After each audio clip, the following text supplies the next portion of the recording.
തമിഴക രാഷ്ട്രീയത്തിൽ വമ്പൻ അടിയൊഴുക്കുകൾ.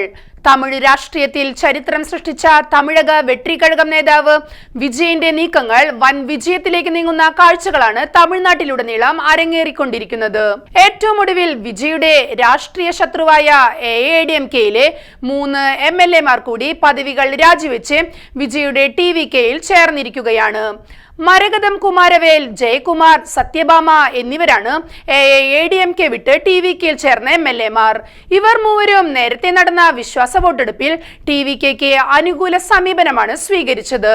തുടർന്ന് ഇവർ MLA സ്ഥാനം രാജിവെക്കുകയും ചെയ്തു. ഈ അപ്രതീക്ഷിത രാഷ്ട്രീയ മാറ്റത്തിലൂടെ മധുരാന്തകം, പെരുന്തുറൈ, ധാരാപുരം എന്നീ നിയമസഭാ മണ്ഡലങ്ങളിൽ ഉപതെരഞ്ഞെടുപ്പുകൾക്ക് അരങ്ങൊരുങ്ങിയിരിക്കുകയാണ്. കൂടാതെ തിരുച്ചി ഈസ്റ്റ് മണ്ഡലത്തിൽ നിന്നും വിജയിച്ച വിജയ് നേരത്തെ രാജിവെച്ചതിനാൽ ഈ മണ്ഡലത്തിലും ഉപതെരഞ്ഞെടുപ്പ് നടക്കും. MLA മാർ രാജിവെച്ച 3 മണ്ഡലങ്ങളിലും AADMKയാണ് മുൻനിരയിൽ. എന്നാൽ മാറിയ സാഹചര്യത്തിൽ വിജയന്റെ പാർട്ടിക്ക് വിജയിക്കാനാകുമെന്നാണ് പ്രതീക്ഷിക്കുന്നത്.